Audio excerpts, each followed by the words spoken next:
He's starring in the latest series of The Walking Dead, Daryl Dixon, which begins this Friday. So please welcome an upstanding gent. It's Stephen Merchant. Yay! Thank you very much. That was very lovely. Thank you so much. It was great, wasn't it? These aren't my glasses. You've just found a different pair of glasses. These are glasses, but they're not mine.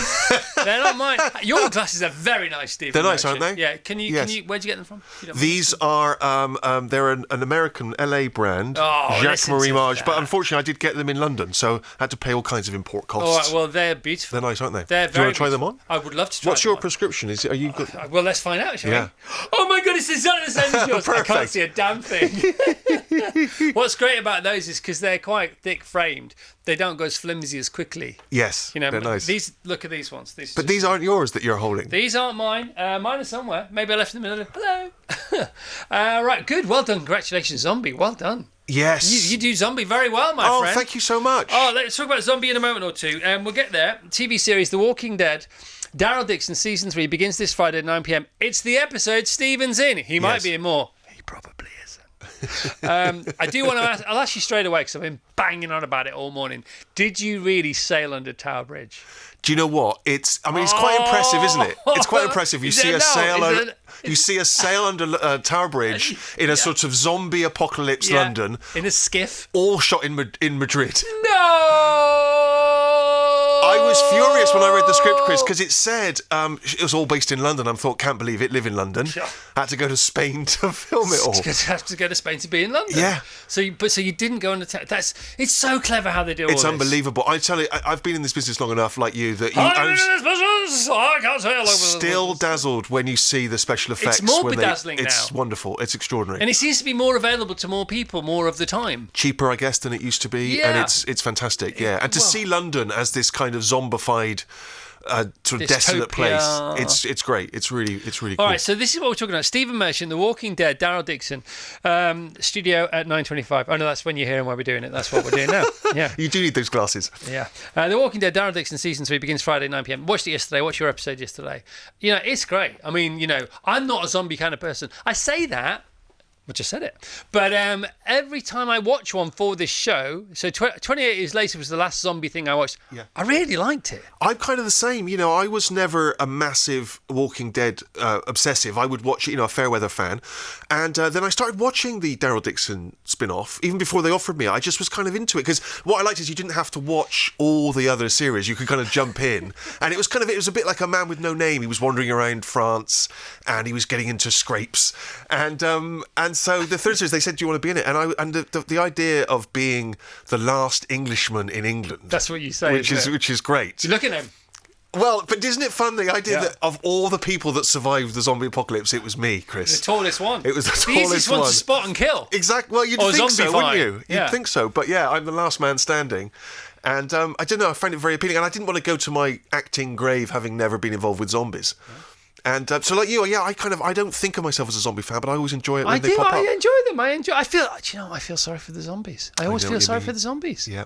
I know that if I let them get to me, then they're going to zombify me and eat my innards and all this kind of stuff. Yeah. But you still sort of think, maybe I'm the one they won't. Do you know what I mean? You could reason with them. Yeah, just because they... Like a shark. Look, I get it. It's not easy being... Nobody wants to be a zombie, and unfortunately that's your lot. You've been dealt that lot. The lot of Job and plus. Yes. Come over it. No, don't come over here. You just mentioned, you uttered the phrase spin-off, which gets me to The Paper. Oh, yes, right, yes. What is tell people about The Paper. Well, as many people know, there was an American adaptation of The Office. As many people know, there was The Office. There was The Office, then there was the American version, and it ran for multiple seasons, and it was very successful. And, in an age now where IP is everything, they said, let's do a spin-off. And so they've created a show called The Paper, which is set in a sort of failing American regional newspaper. And it features one of the characters from the American Office, but otherwise it's an all-new show. And it's very good, very charming. And it's kind of it's amazing because there's now an Office universe, like the Marvel Cinematic Universe. There's now an Office Cinematic Universe. Great. It's wonderful, it's great. Of course it is. Yeah. And you're involved. Well, as an executive producer, I can't take any... Well, you're more involved than I am. That's true. It says at the end of the show every week, executive producer, one of them, Steve... me says you're involved. You've got to stick my name on there if you want a piece of the Office pie. That's one of the rules. If you want a slice. Yeah. Did they ask you anything about that show? They said, "Do you mind if we do the show?" And we said, "Go for it." And you're an EP. And Well, you we're are an EP, available. You're on call. We were available, and they sent us the pilot script very sweetly, and and I watched the table read remotely, and but these guys, I mean, it's the same people that did the American version, so they know it more inside than we do. They know what they're doing, don't they? They know what they're doing. They're so good. I mean, it is your seed, yours and Ricky's seed, and Ash's seed, and everybody else who's involved in it. But they do know how to grow a garden, don't they? There's no question about that. Do you know what I mean? Well, that was the thing I used to love about the American show, because I would sometimes go and visit, and you'd have these 12, 15 brains sat around a table. They were all Harvard graduates. They could have become lawyers. It's wonderful. And you see all these geniuses bouncing an idea around that was sort of, like you say, a little idea that Ricky and I had in an office in London. I don't know, it's still a thrill. It's very exciting. Funny. Because you and Ricky and The Office, you are referenced so often, in really sort of highbrow, highfalutin, completely validated American interviews about comedy. You really are. I mean, it is that The Office seems to be the modern day holy grail of comedy, and I don't know if you're comfortable talking about that, but that is, I'm not going to say seems to, I'm just going to take that away because I'm trying to make you feel more comfortable. That's the fact of the matter. Well, it's interesting how there have been a number of variations of the sort of fake documentary, particularly in the States. They did Modern Family, and funnily enough, I did a little cameo in Modern Family, and the woman who was the script supervisor didn't know that I'd been involved with The Office, and she said, the great thing about Modern Family is it's like a fake documentary. That's the unique thing about our show. And I thought, is it the unique thing? Yeah, but it's by the way, wonderful. how did she not know that you were involved in The Office? I know, because I always take my Was awards. she a competition winner? She must have been. she must have been. Yeah, no doubt about it. But it's lovely. It's just become a genre of its own now. It's just, and it's not like we created it. It's just, for whatever reason, when The Office came along, it felt fresh, it felt different, and it had a different approach that has been very influential. Because it seems to me because I don't really talk to you about The Office, because I know that everybody else does, but it seems to me there's enough water under the bridge for you to have a different perspective on it now. Would that be right? Well, kind of, except it still feels like yesterday. Yeah. I don't know whether you feel that about your work, but it's just, it feels like we did it yesterday, and I can still remember being on the set and having the laughs. Just tell us about some of those days. Just tell us about that. Well, the big problem was that we didn't know what we were doing. I mean, we'd literally never done anything before. Which is why it was so good. But we'd never done anything. And we went into the BBC and they said, he's going to be in it. We've never heard of him. You're going to write it, the two of you, never heard of you. And you're going to direct it as well. Why would we let you do this? And I remember saying, well, we might be the next Orson Welles. And they went, what? And but it wasn't arrogance. It was, none of us know. Yeah. We've never done anything. So why did they say yes? How come they said yes? I think it was super cheap, and it was basically in one room, and that was the great thing about the BBC, and that it nurtured little projects. Big time. You talk about our seeds, That comedy corridor. Yes. Yeah, that was a they big really thing, gave things a chance. But the commissioners were geniuses. They just let you get. I mean, I don't think anyone from the BBC came to visit. Right. They just let us get on with it. Wow. And it was. And I remember after the first week, the producers came to us and said, "You're shooting too much. We can't afford all this much tape because it was videotape, and we'd never done it before. We were just shooting for everything from every angle and every size." But that's what made it so good, because it was the edit. Well, I mean, no, it's everything, but the edit is the thing, isn't it? In the end, right? Well, we saw the first cut, and the editor who we worked with, who was brilliant, but he had cut it like a sitcom, right. And it wasn't funny, right? And I went in on a Saturday and I was like, we got to redo this. We got to cut it like it's a documentary, not a sitcom. And once we did that and we left in the awkward silences and the uncomfortable moments, then it started to come alive. That was the punk, was it? That was it, yeah. Because it was a revolution, but you just didn't know you were starting one.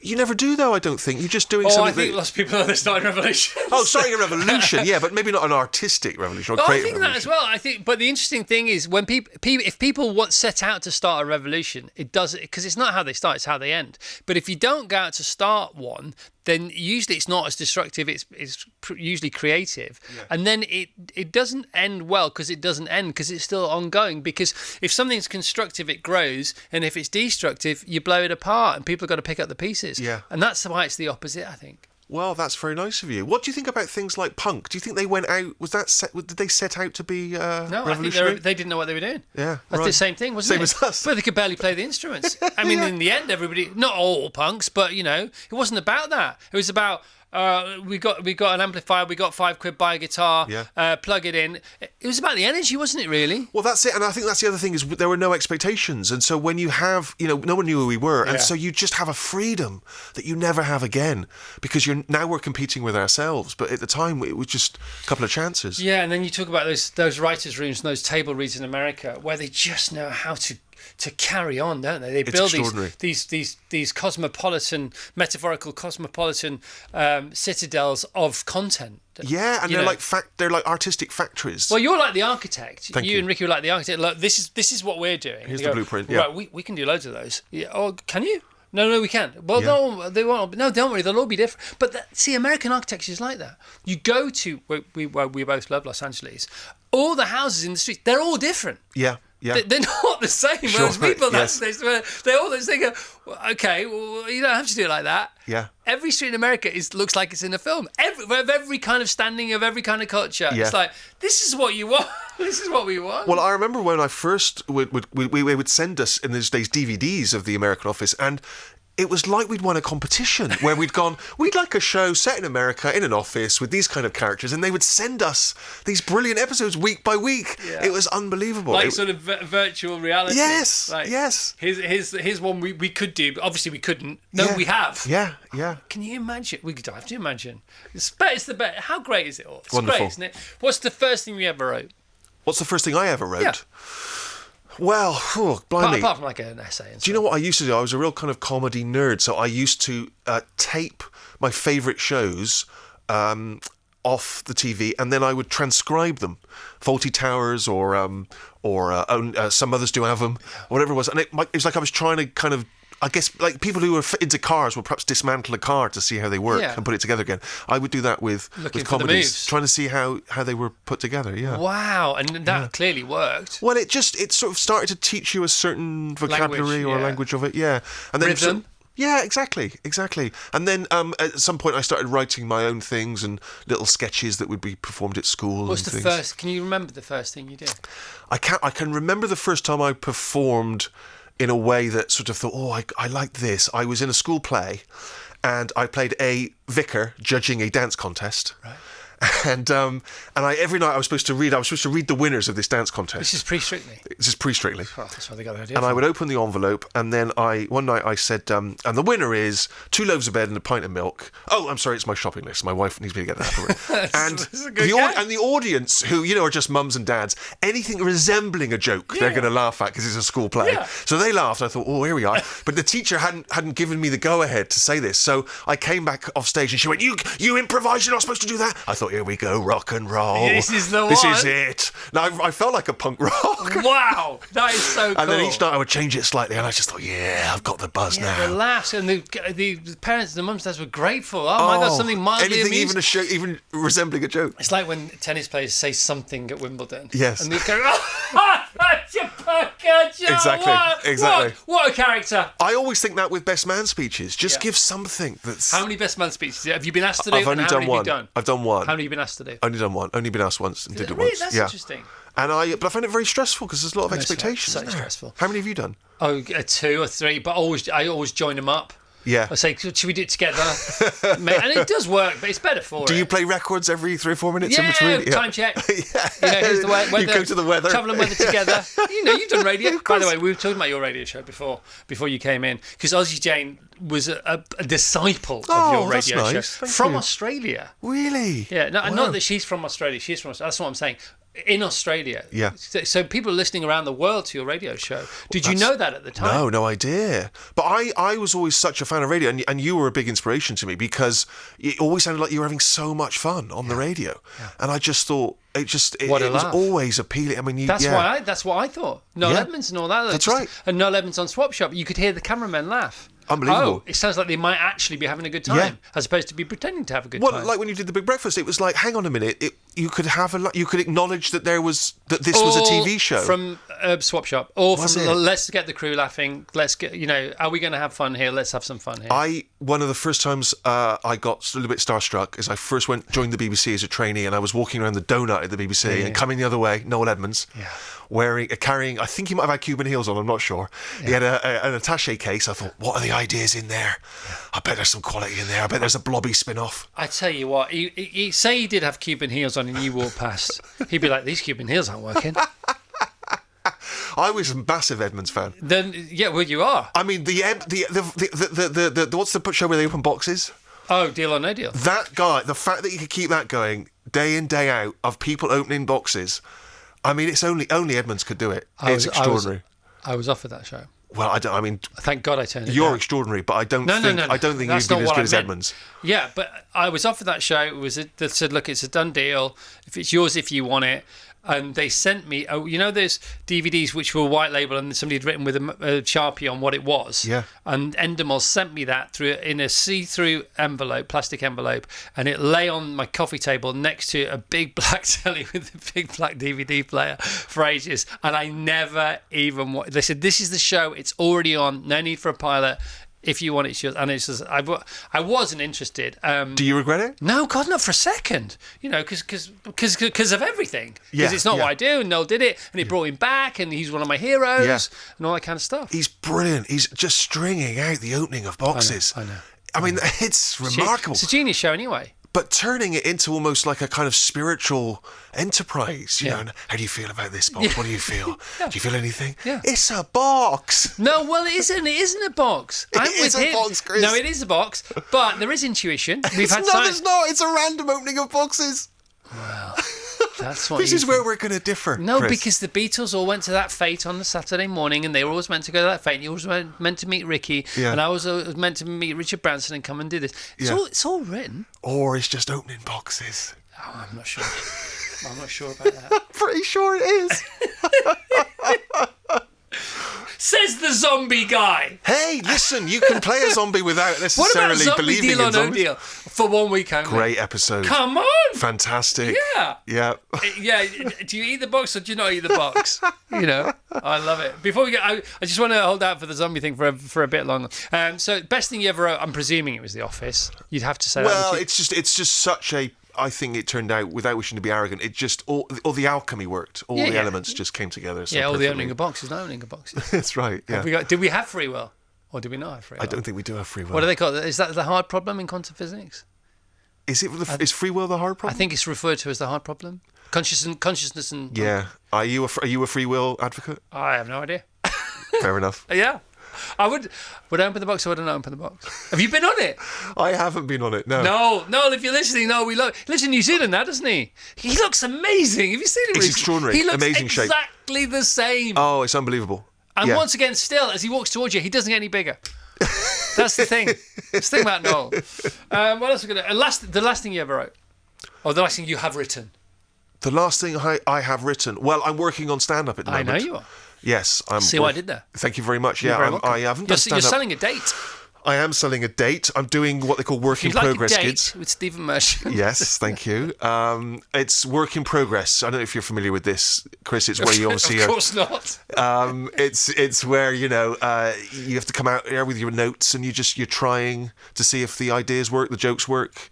It's a work in progress. Because you don't know, as a comedian, you just don't know. You can sit at home, you can think about it as hard as you like, but until you say it in front of an audience, it counts for nothing. It's unique. It's a unique form in that regard. Of course, I know, I've heard other people saying this, and I've witnessed it as well. The old Meccano Club, Monday Night Club, years and years ago, and all that kind of stuff. You hear all the greatest comedians, including yourself, talking about this. Ricky does the same thing. You're working up. You do it in small venues, then you do it in slightly bigger venues, and then maybe you take it to arenas, and sometimes stadiums, who knows.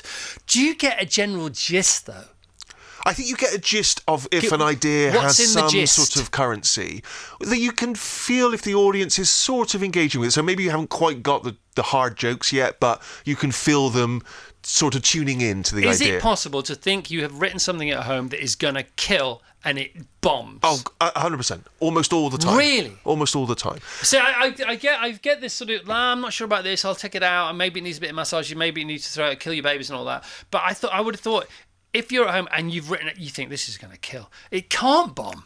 Kill bomb? You know, it can bomb. It can bomb.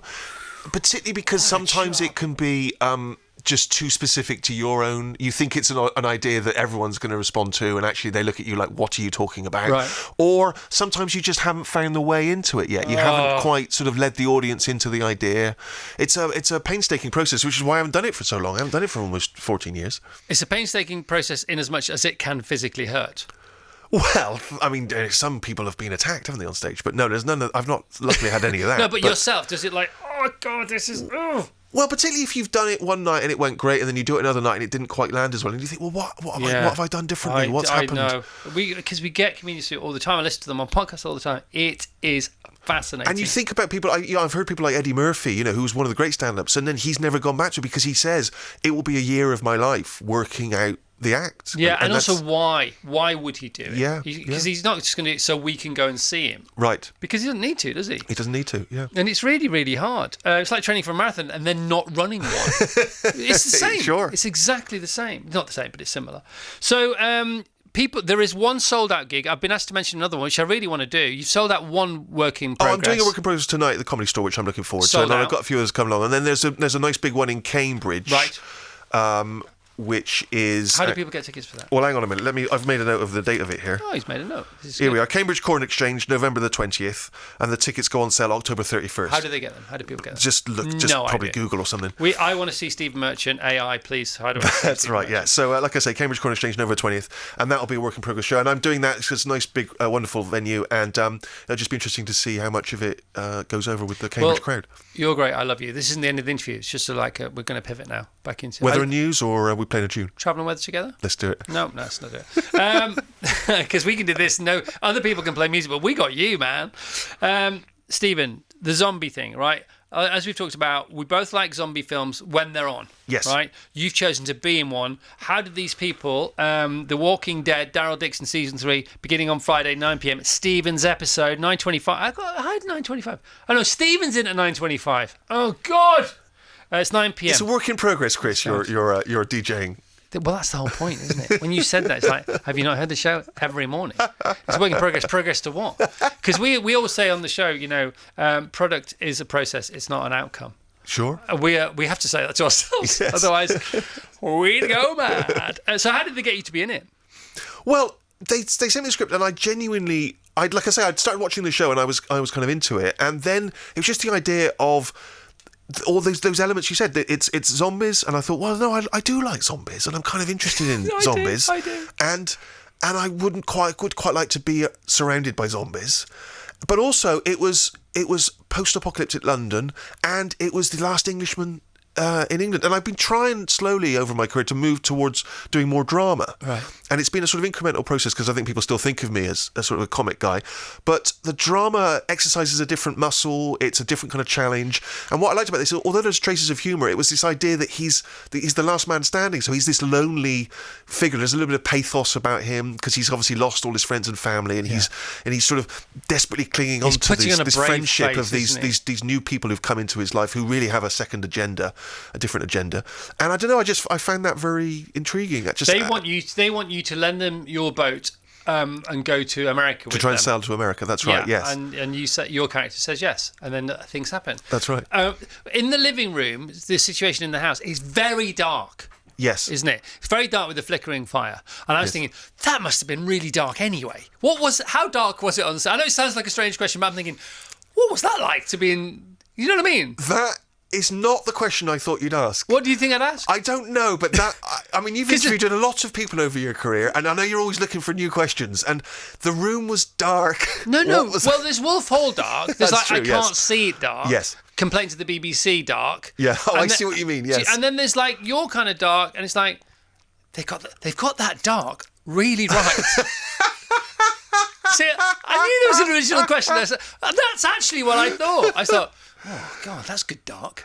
Well, thank you very much. I'm going to take that as a compliment for the whole team. I'm going to pass that back, that Chris Evans enjoyed the dark. How dark was it? It was quite dark, and there was a lot of clutter on the floor, and my eyesight's not great at the best of times, so there was a lot of tripping, a lot of cautiously being led to this table to sit at by a runner.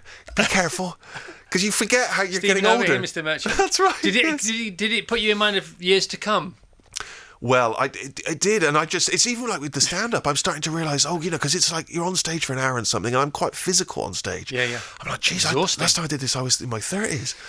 Tell me about it. I've never felt that before. I've never felt floor. Getting older. I've never been conscious of it until recently. Yeah, I sit on the floor a lot. Everybody will tell you. I like to sit on the floor. But now the first thing that moves when I get up is my hand. It's a hand to push, or do you know what I mean? Whereas you used to sort of backflip your way up. Something like that. And I've started doing more sort of those. What are they called? They're not pull-up. What are they called? Bulgarian lunges and all this kind of stuff. Because it just honestly, because you need it. Sure. Waist down, man. Yeah, I'm trying to work out a couple of times a week. Yep. 3 times a week. How's that going? Well, you can tell. How's it working out? No, you've always looked fit. Thank you very much. Seriously. Appreciate that. What are you doing, just out of interest? I'll do some gym work. Do a lot of kind of, Did you have any gymnasium or fitness requirements on set? I didn't know. I heard about this. I didn't. We heard about this the other day.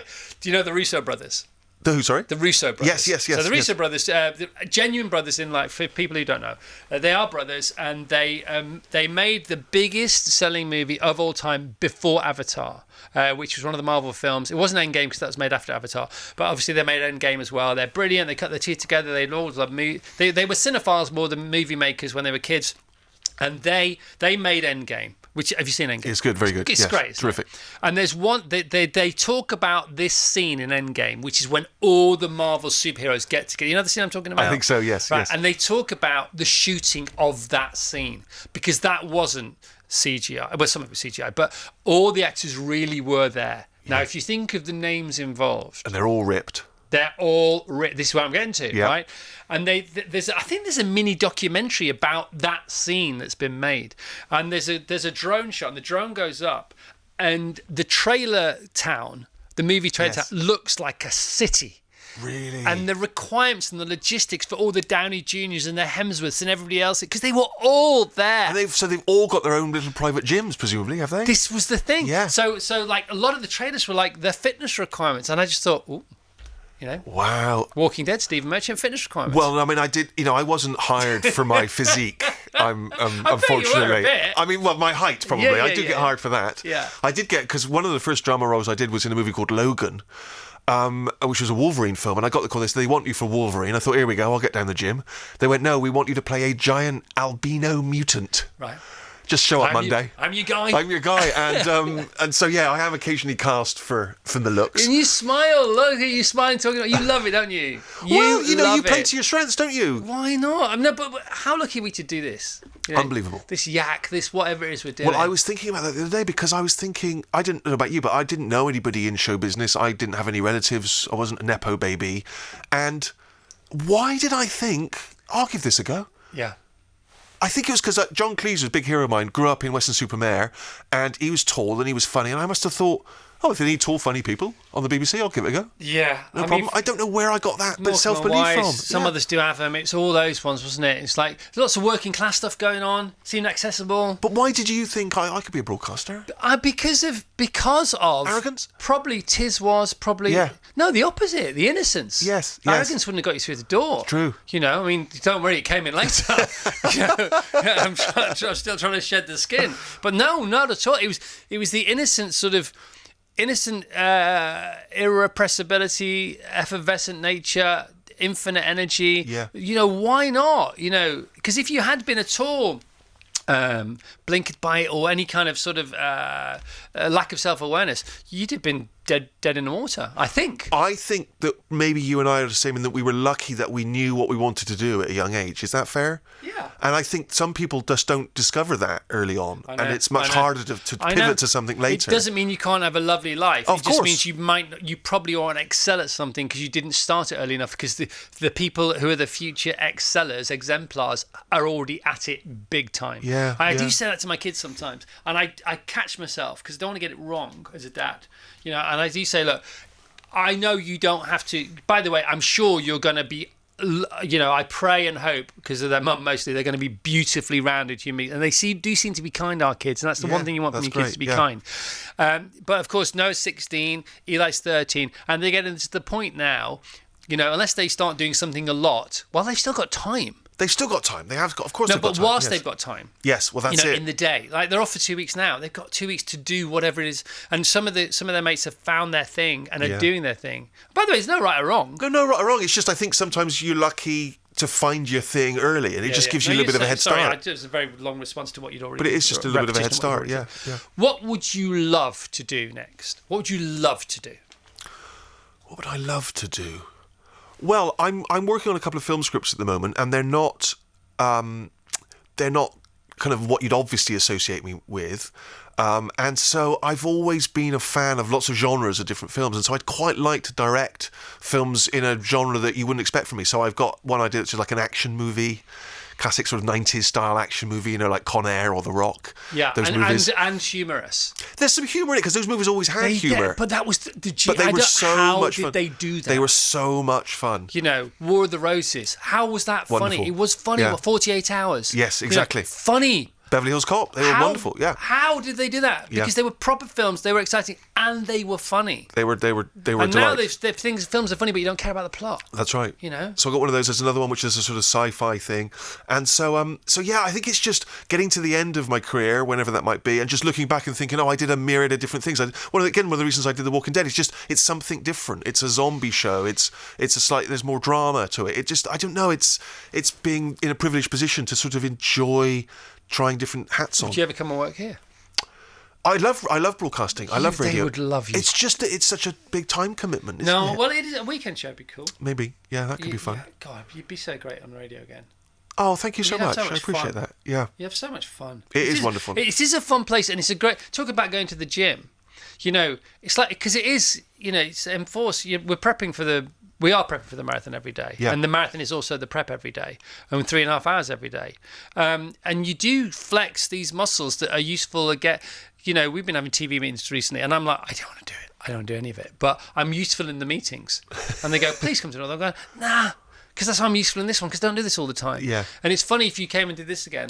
But it's not a sell. I'm just, then it's different. Being in the studio, different things happen when I walk through this door than when I walk out the door, even for a cup of tea. It's a different vibe, isn't it? You know that. I love it. I don't love it. Do you still enjoy it as much as ever? More than ever. Yeah, that's wonderful. You'd have to, otherwise you wouldn't carry on doing it. Of course. Or people would see through it, and hopefully that's not the case. But it's wonderful, and I love the fact that radio is still so appealing. It's just something. There's an intimacy to it. There's a talking to your mates down the pub feel when it's at its best. Yeah. That's so inclusive and it is joyous. You and Carl and Ricky smashed it, didn't you? You loved it. Was it the same fun vibe as on set on The Office, or? Because TV is stranger. There's more moving parts. Well, I think that one of the reasons I've started doing stand-up again is because much as I love making TV, it's stressful. It's a mammoth production. There's trucks and there's lots of people and they're all brilliant, but there's a lot of responsibility and it's long hours. And if somebody looks the wrong way innocently, the whole thing comes. It can all come falling down. And whereas with stand-up or even with radio, you're just a bit more your own man. You're your own boss. There's a lot more freedom, a lot more flexibility, and. So then you end up doing it, and then you wish you were back doing the other thing. So I'm kind of. Well, we're very blessed to have the options, aren't we? In the choice. I know, privilege. Steve, great to see you, man. Thank you so much for having me. Stephen Merchant, The Walking Dead, Daryl Dixon, studio at 9:25. That's happened now. 9 p.m. Sky Max and onwards from there. Let's hear it for Stephen Merchant and all the gang much, Chris. who make all this great telly all the time for us to watch. Just sitting. All we got to do is sit on the sofa. They got to do all the work. It's the best.